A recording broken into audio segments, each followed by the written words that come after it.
All right, good afternoon and welcome to Western Resource Advocates webinar on the Lake Powell Pipeline.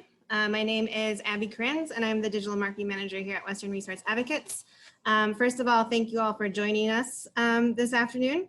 Before we get started, I just wanted to give a few people a few more minutes to join and cover some housekeeping items. So first and foremost, this is being recorded and live streamed to Facebook. Anyone who registered to attend, even if you couldn't make it, will receive an email with a link to recording, which will be housed on our website for several weeks. This is a Zoom webinar, which means there should be a Q&A button at the bottom of your screen. We plan to keep this webinar to 45 minutes, so 20 to 25 minutes of presentation from our panel of experts, as well as 15 minutes of Q&A at the end. Feel free to type any questions you have throughout the webinar in that chat box, but we will be saving the responses until the end of the webinar. Because we only have 15 minutes for Q&A, it is very likely we won't be able to answer every single question. However, we will do our best to follow up with any additional information after the webinar if we feel like anything hasn't been addressed. So with that, I am going to turn this over to our moderator, John Siren. John is a senior staff attorney with WRA's Healthy Rivers program. He is an expert on the Lake Powell Pipeline in his own right, and he's going to walk us through the rest of the presentation and the Q&A section with our panelists. So, John. Well, hi, everyone. I'm John Siren. I'm a water attorney, and I've been working on Western and Colorado River issues in various roles for over 25 years. And today I'm really proud to be working with Western Resource Advocates, which is an organization that's worked on Western resource issues for over 40 years. And now what I really appreciate about WRA is that it's an organization that doesn't just see problems, it looks for solutions. So today we're talking about what solution makes the most sense for a resource issue in Southwest Utah. And that resource issue is this: what is the best way to make sure that Washington County is able to meet its water needs through the year 2060? So one proposal, and it's shown on this first slide here, uses what might be described as a brute force solution.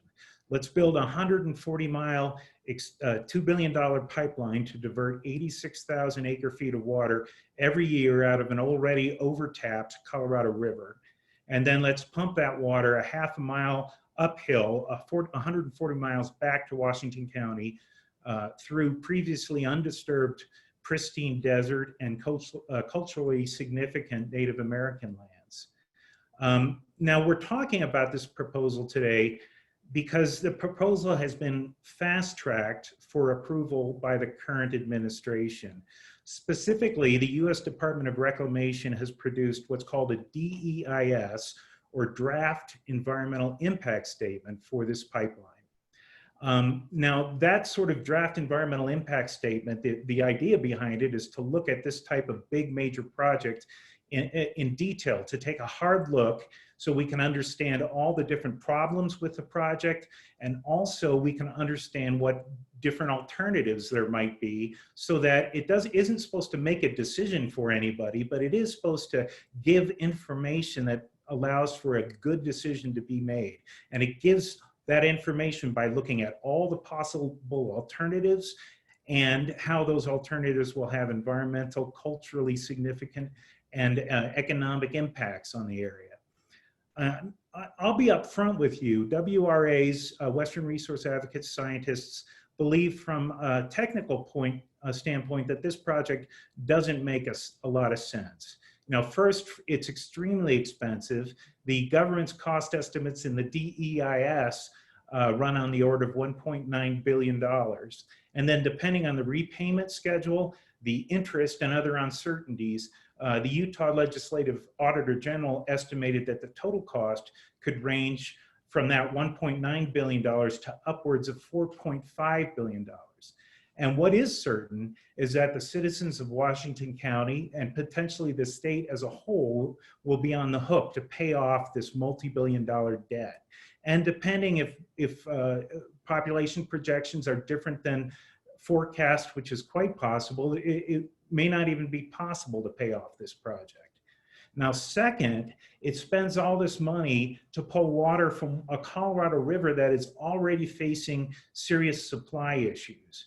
In a 2012 study, the Federal Bureau of Reclamation, itself questioned the ability of the Colorado River to meet future needs, given increasing demands for water and a reduced supply due to climate change. Reclamation concluded that this imbalance between supply and demand was a call to action for water conservation, reuse, and augmentation projects to improve the reliability and sustainability of the Colorado River system. So now, whether you agree with WRA or not as to whether this expensive pipeline is the best solution, I hope and I believe you'll agree with us that fast-tracking this expensive project doesn't make sense without first preparing an adequate draft environmental impact statement that takes a real, honest, hard look at the project problems, as well as the really very real, very available conservation, reuse, and augmentation alternatives that could be put in place. So what we're going to do today is we have three panelists who are going to discuss just a few of the issues and the alternatives that this DEIS fails to adequately address. First up is Bart Miller from WRA, and he'll discuss an alternative to the pipeline that the scientists at WRA put together called the Local Waters Alternative, which would meet the future water needs at a much lower cost through a mixed program of conservation, reuse, and other methodologies, even using proven methods. The current administration refused to even consider this alternative in the DEIS. There was no evaluation of it. Second, Alice Walker is going to discuss how the proposed pipeline will impact cultural lands of the Kaibab band of Paiute tribe. And then third, Eric Kuhn is going to discuss how the DEIS simply ignores a thorny 100-year-old legal issue regarding the use of the Colorado River water. So without further ado, I'm going to first introduce Bart Miller. Bart Miller is a director of the Healthy Rivers team at Western Resource Advocates.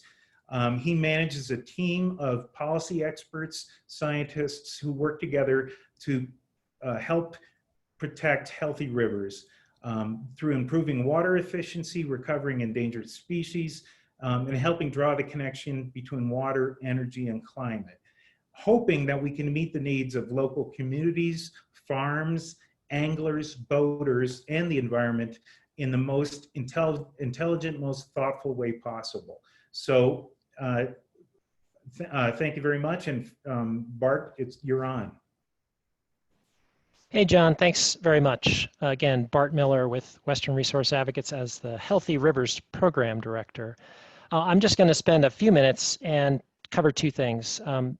As John mentioned, go over some of the alternatives that Washington County and St. George have for meeting future water needs, and talk a little bit about the fact that those were not addressed with any substantial coverage in the draft environmental impact statement.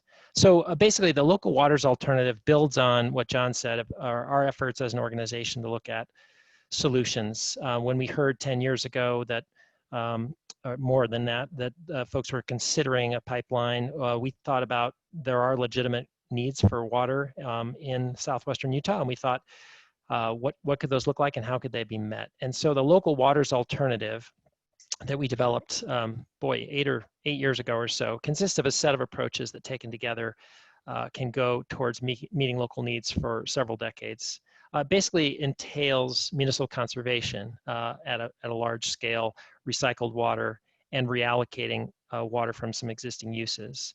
And just a little more depth on there, municipal conservation, as pretty much everyone on this webinar will know, it's a proven, reliable approach to lowering water demands.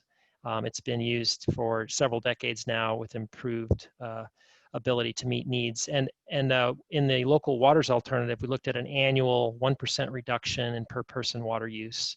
what that would look like over the time frame from 2010 to 2060.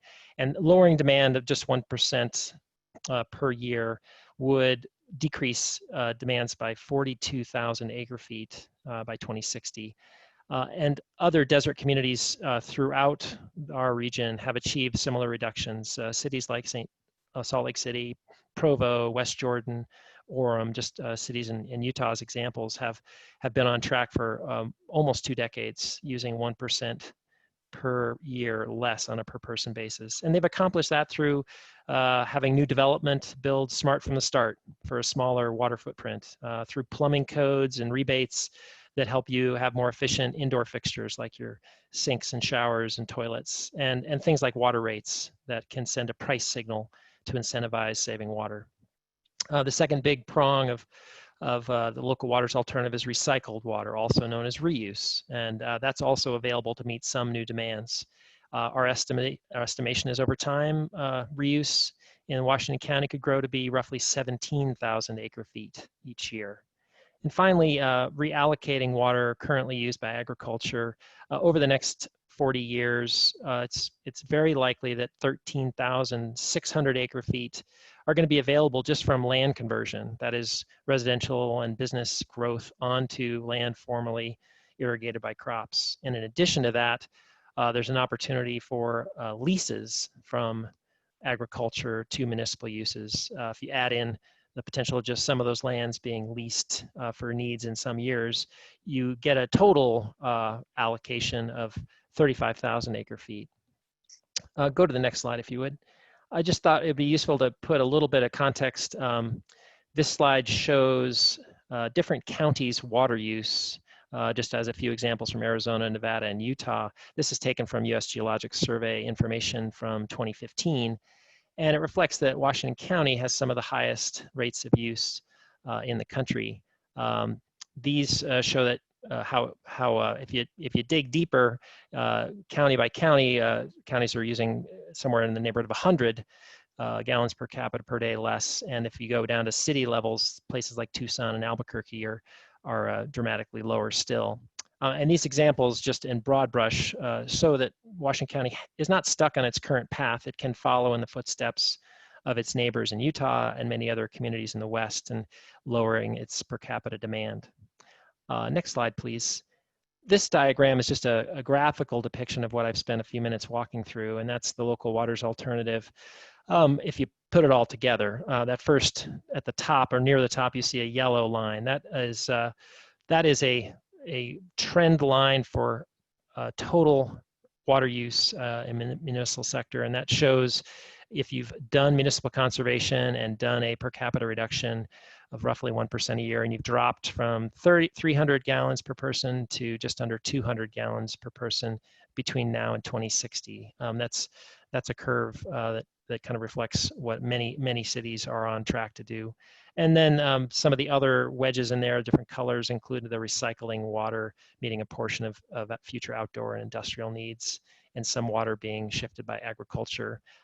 So in short, I guess just want to reiterate that this approach will meet local water needs for several decades without damage to the desert with Native American resources or any new reliance on the Colorado River from the upper basin and the large multi-billion-dollar pipeline that John mentioned.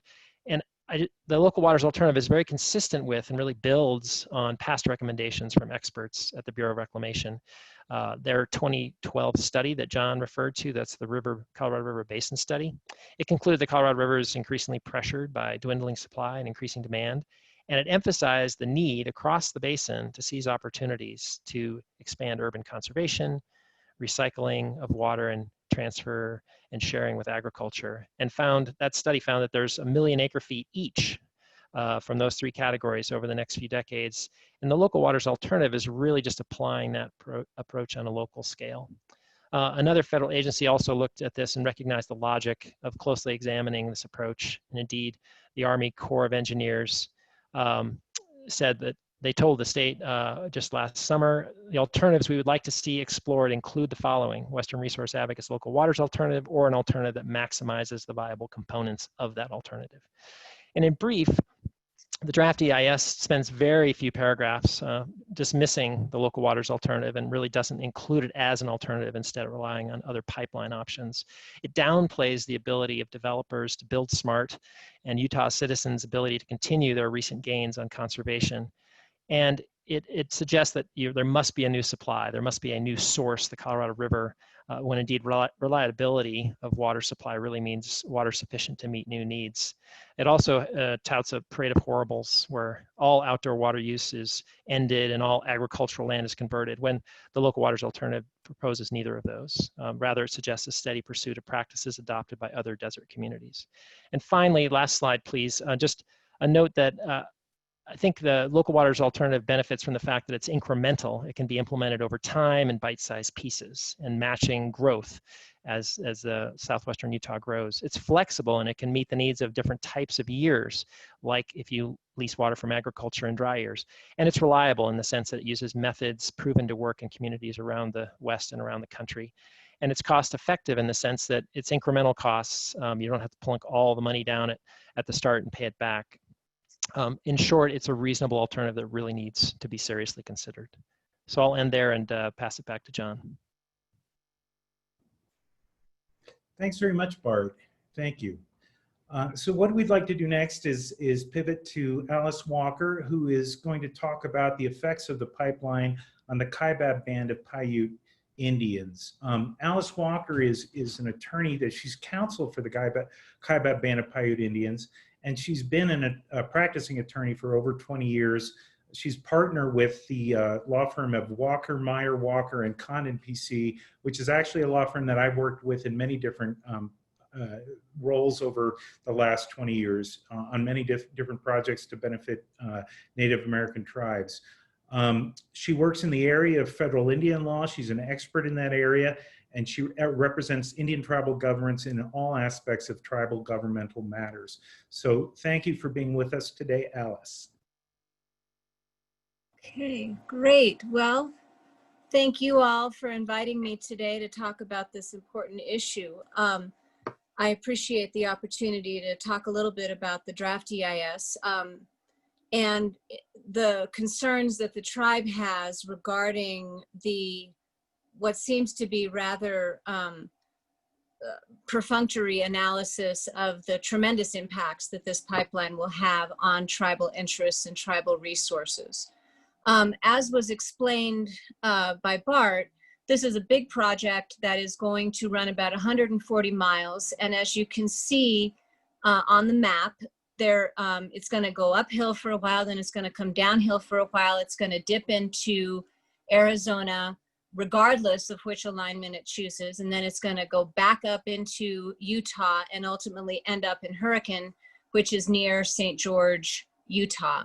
That's an area that is highly under development. There's a lot of folks moving there. Each time I visit, there's something new under construction. So there is quite a bit of population influx there. And Utah has sought a way to provide water to that community, as well as to irrigation needs along the way.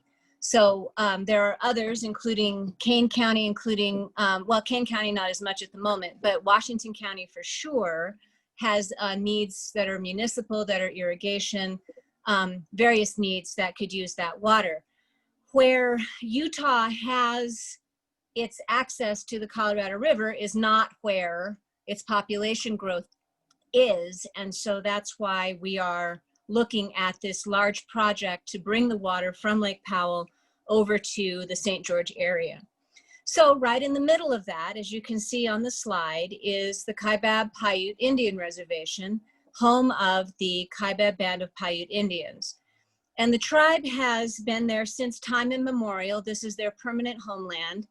And they have faced not too many projects, but one project that the tribe has faced is the construction of Arizona Highway, State Highway 389.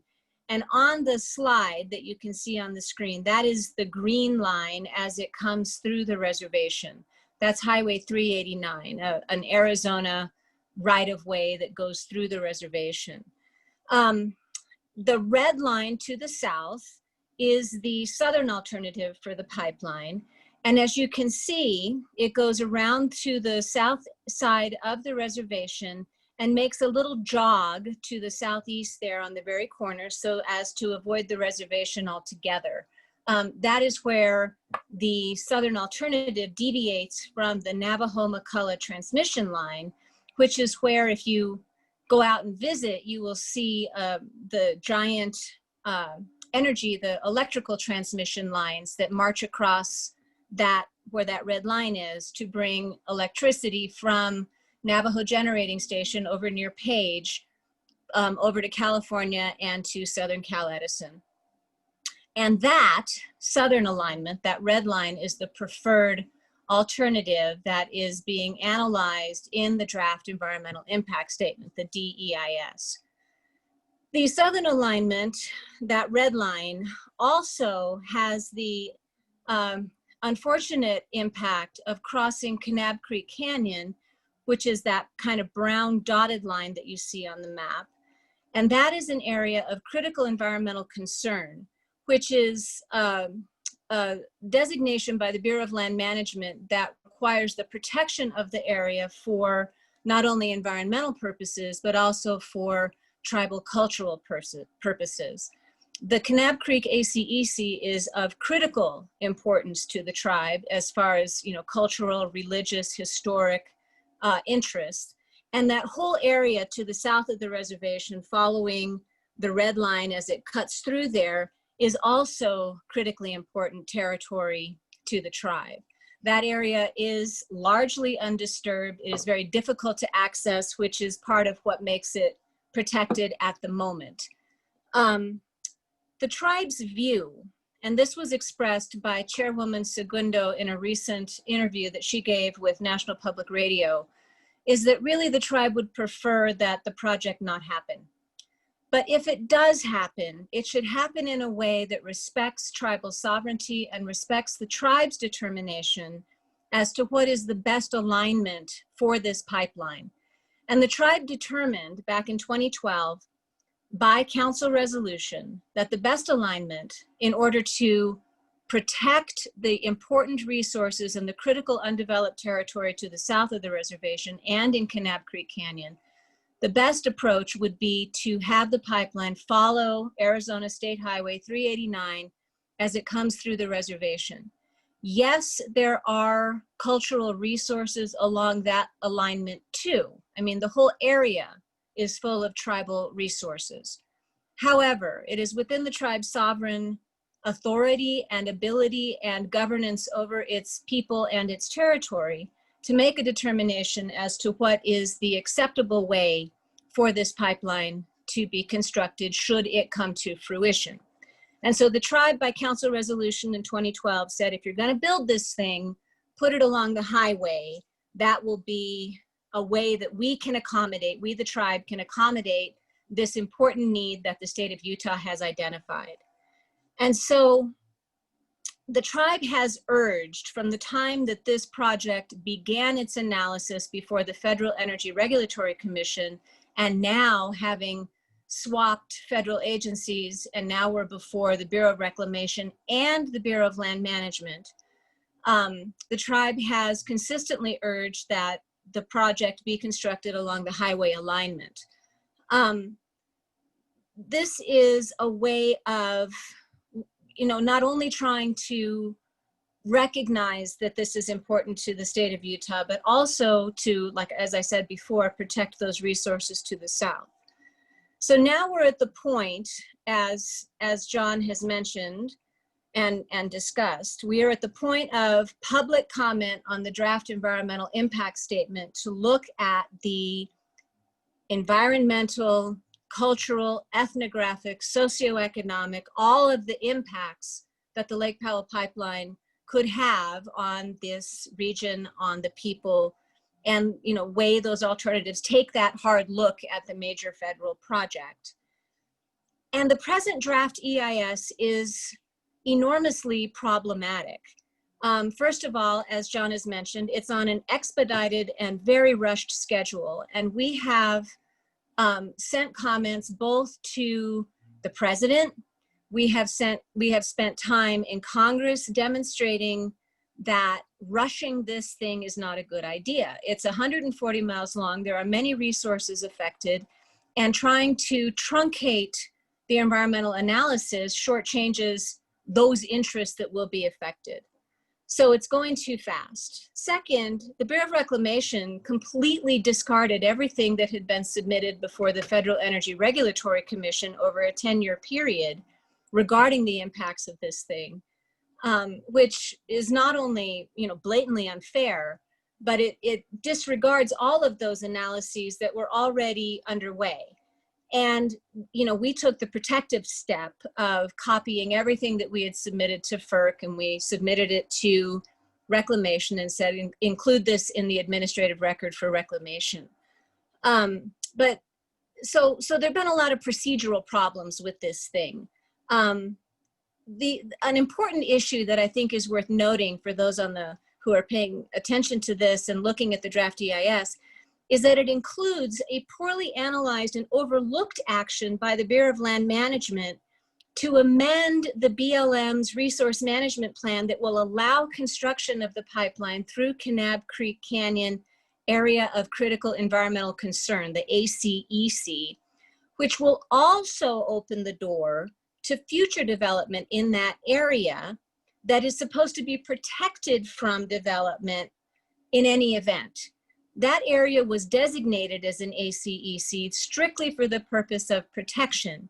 And the BLM's proposal, which is part of the DEIS, part of the overall reclamation action that's being analyzed in the EIS document, that is part and parcel of allowing the southern alternative, because unless you can put the pipeline through the Kanab Creek Canyon ACEC, it can't be constructed down there.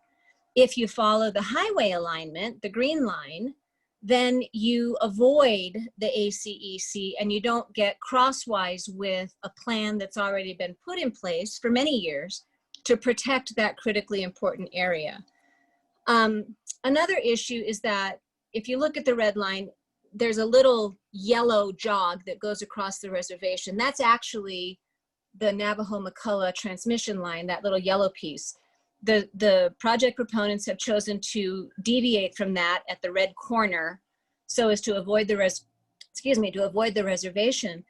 But the Navajo-McCullough transmission line is a energy transmission corridor that has been characterized as a utility transmission corridor so as to fit a water pipeline in it.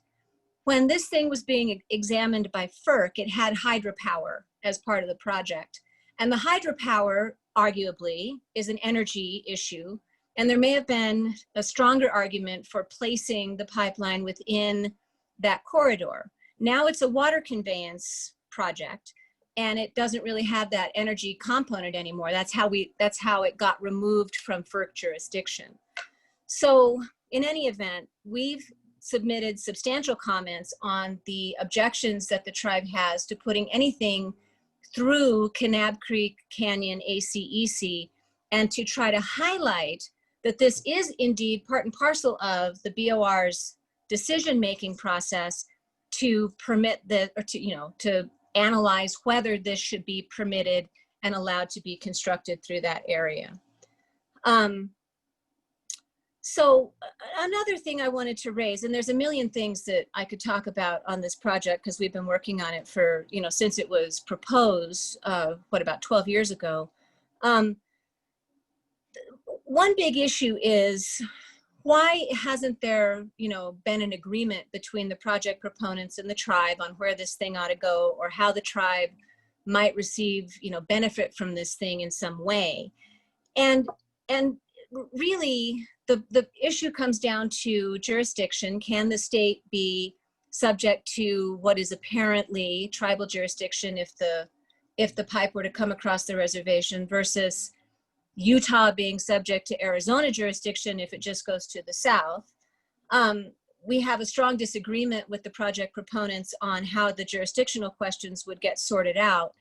But one of the things that I wanted to mention was that Reclamation stated in some of the last public meetings that we had that the reason that it is not looking at the highway alignment as the preferred alternative, despite the tribe's urging that it should, is that there's no agreement between the tribe and the project proponents for the pipe to come along the reservation or the highway alignment and cut through the reservation. As we all know here on the phone, agreements are not what NEPA looks at. NEPA looks at environmental impacts. And so to say that you can't consider the highway alignment as the preferred alternative because there's no agreement is contrary to NEPA, and it shouldn't be part of the equation. But I'm just throwing that out there because it is something that Reclamation has stated in the public forums discussing this project. So it's clear that the decision to fast track this thing has come from high up in the administration. This is part of, you know, a pro-development bent that this administration has. I don't know, other than make the administrative record that, you know, this is objectionable to the tribe. It's likely that the pressure for development will continue, and that the southern alignment will likely be what is, you know, preferred in the final EIS, which is due out in November, with an expected record of decision in January of 2021. So, you know, there's a lot. The tribe has worked with ethnographers, it's worked with economists, it's worked with engineers, it's worked with many different experts to try to provide the right kind of scientific analysis that would help the deciding agencies make the right decision on this thing. We'll continue to do that. We'll continue to file comments and do our best to protect the tribe's interests with respect to this project. So thanks again. I appreciate the opportunity to chat. And thank you very much, Alice. I appreciate your participation today.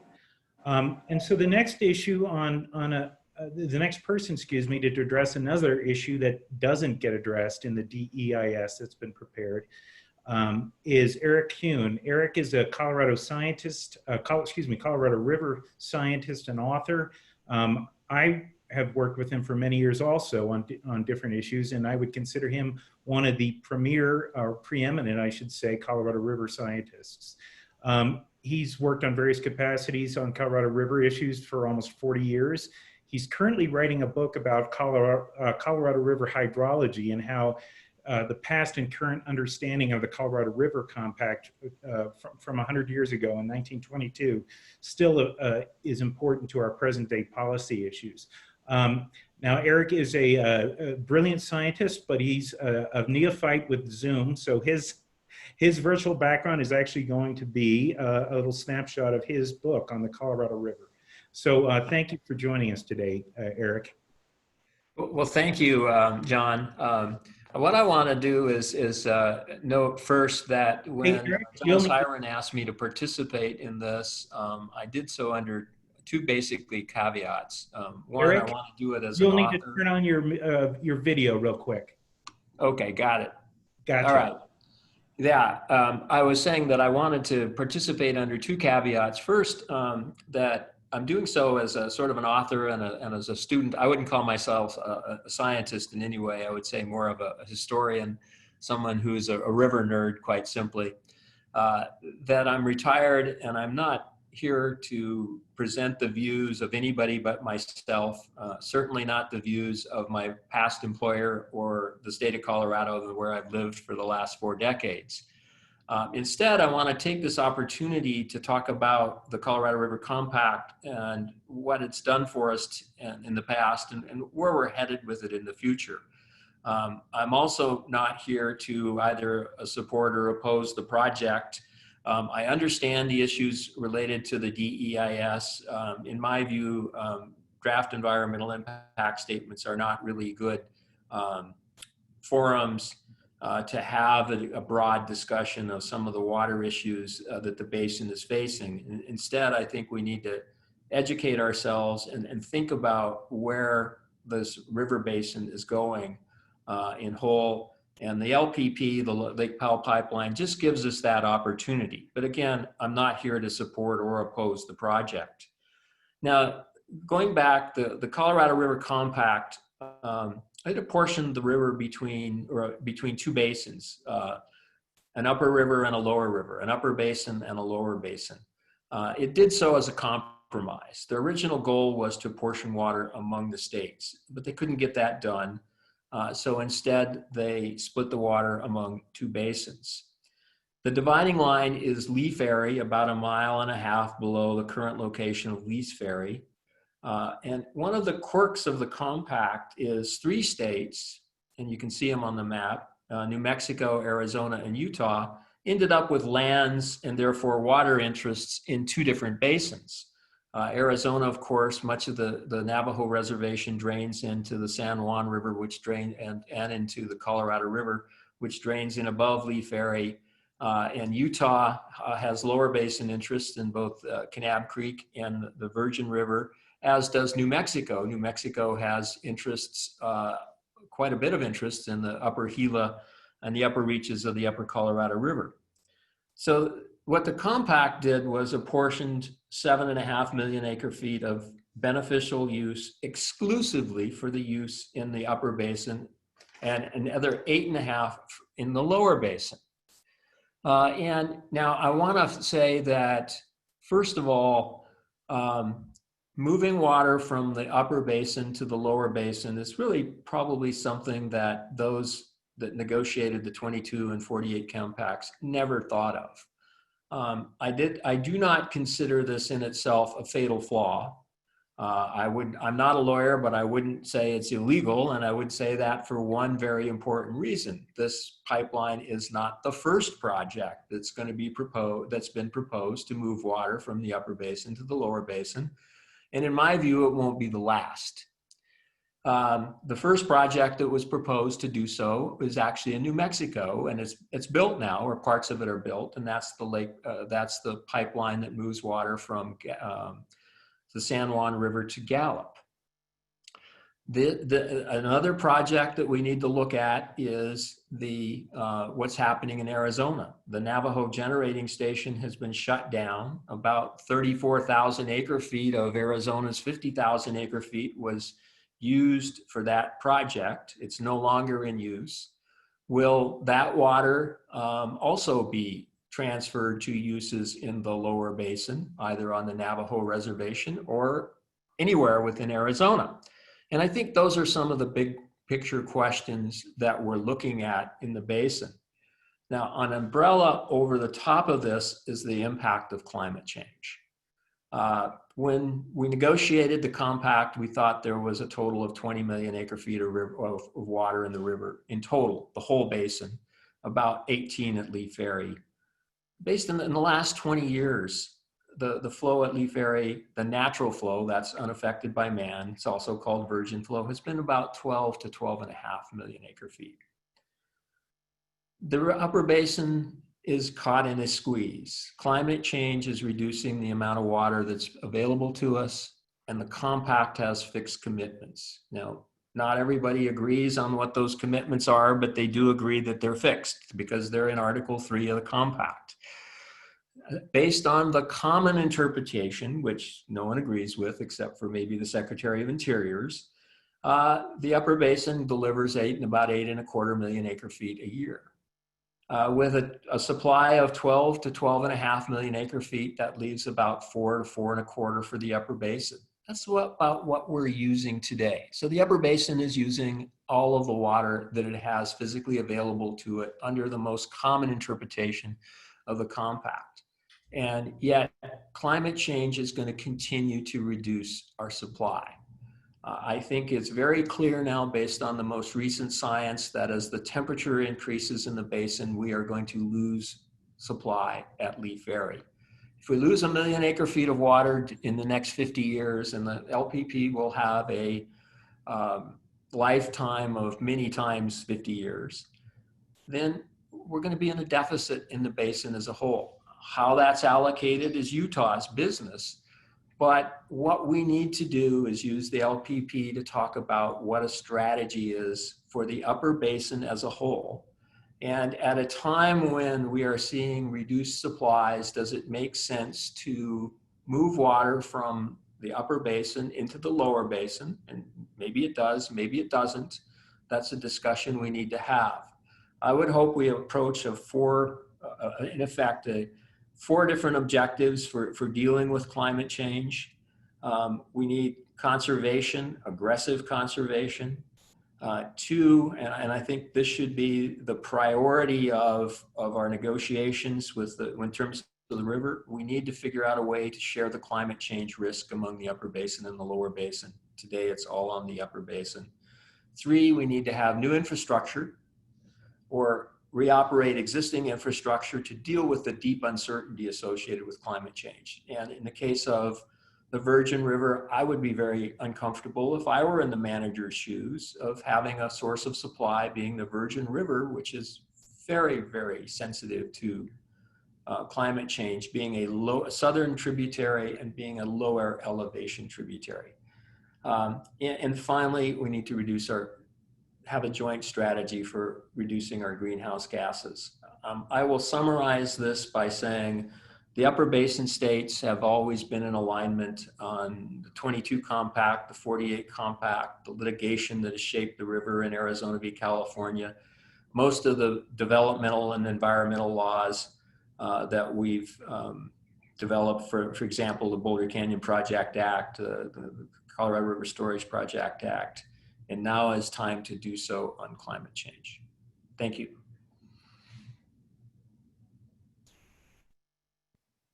Well, thank you, Eric. And again, one of the things I've always liked about working with Eric is he tries to see things really clearly. He tries to see all the different sides of an issue, but he also realizes that we need to come together and find solutions. And again, what I think WRA's concern and my concern is that this DEIS doesn't try to do that.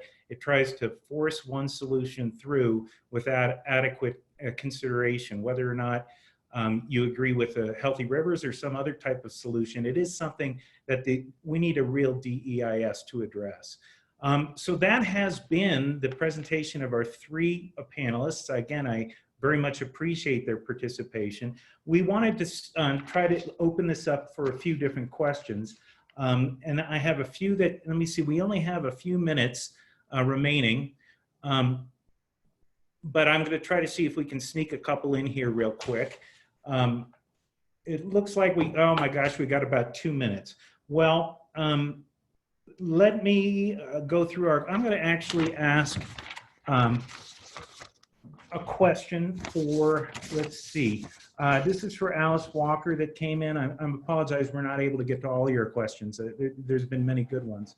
Alice, what outcome would you find most preferable from the tribe's perspective?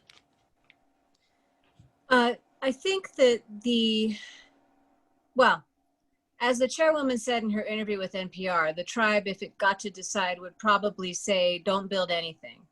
However, the best outcome of this would probably be for a recognition that the reservation alignment is viable, that it is less environmentally destructive, and that it would meet with tribal acceptance, and it would preserve all of the things that the tribe has expressed concerns about to the south of the reservation. So I think ultimately the reservation alignment would be the best outcome of this project. Thank you, Alice. And Bart, I have a question for you. And this is, aren't the proponents of the pipeline also proposing some reduction in per capita use or per person per day use from over 300 gallons per day to approximately 250 gallons per day? That's true, John. They are, and the draft EIS recognizes that. And I think the local waters alternative just suggests that that trend can and will continue, rather than just being something that's met over the next 5 or 10 years and then freezing in place. It's very, very likely, if St. George and Washington County can do what many, many other counties and cities around the Southwest have done, they can continue that level of reduction so that the goal or the end point of per capita use may be much closer to 200 gallons per person per day, rather than what they're currently projecting to do, which is more like 250. So it's just kind of giving credit where credit's due and to assume continuation of some really good work. Thanks, Bart. And then finally, I have a tough question that came in, and I'm actually going to take this myself. And that came from one of the observers of this. They said, a future survey showed a strong public preference for large-scale projects over ag conversion for new water supplies. A fact that's also addressed in Utah's 2017 recommended water strategy. Now, whether this is viable or not, how do you convince the large population of Utahns who value ag communities rather than moving water out of ag, that keeping water in ag rather than moving water out of ag is a preferable strategy to the pipeline? So the question really is, part of the solution of the local waters alternative is to move water away from ag into being used for municipal uses. And is that a good thing? I think is really what, or are Utahns going to support that? Well, I think there's really two answers to that question. The first one is this. The local waters alternative doesn't recognizes that why they need additional water in Washington County is there's a belief that the county is going to grow as a municipality and have increased an increased widespread municipality development. Now, when that happens, as a natural result, areas that used to be ag turn into municipal areas. So area that used to be a farm now becomes a condominium or something along those lines. So a large percentage of the water in the local waters alternative comes from that sort of recognition. So I think it's really realistic. Now there's another answer, and that's this. Whether or not that's a preferred outcome or not is something that should be talked about and discussed. But to do that, you need to actually have the information on it developed. What happened in this DEIS is that information wasn't even allowed to be considered. It was simply dismissed as not relevant to the discussion. The only alternatives that were considered in the DEIS were all pipeline alternatives other than a just do nothing alternative. But all the alternatives that would try to meet the future water needs were pipelines.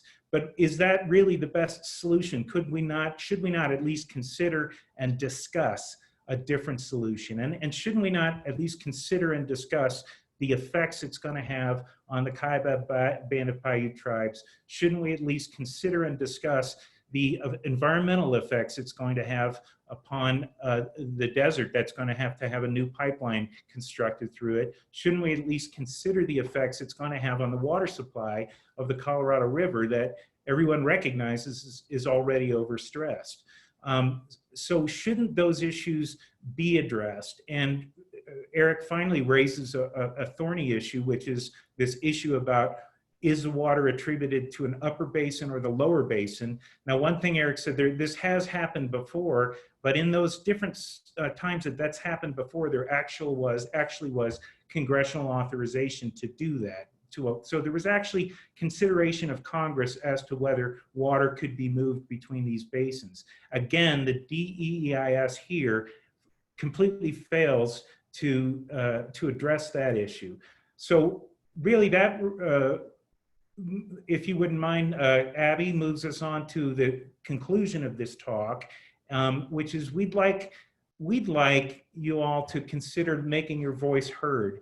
We would like you can submit comments to the U.S. Bureau of Reclamation saying we think the DEIS needs to be done in a more thorough way. You can also contact your congressional representatives, which says to say if there's going to be this upper to lower basin transfer that the pipeline should require, shouldn't there be some congressional review of this? In short, shouldn't we just look at this a little more carefully before we rush ahead with a $2 to $4 million project that's going to settle Utah with a lot of debt and which is going to create some dangerous possible precedent for future use and is definitely going to continue to overstress the Colorado River.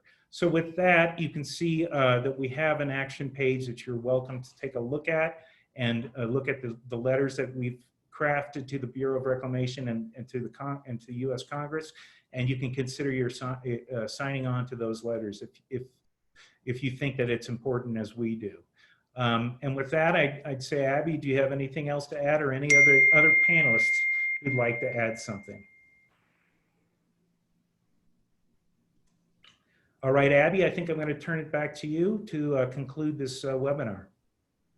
Thanks, Sean. And thank you again to Bart and Alice and Eric for that wonderful presentation, and for everyone attending that stuck with us a little over time. Just one final reminder that we will be sending a follow-up email with a link to the full recording, as well as our action page and some steps you can take yourself if you'd like to plug in to this issue with Western Resource Advocates. So thanks again. And with that, we'll say goodbye.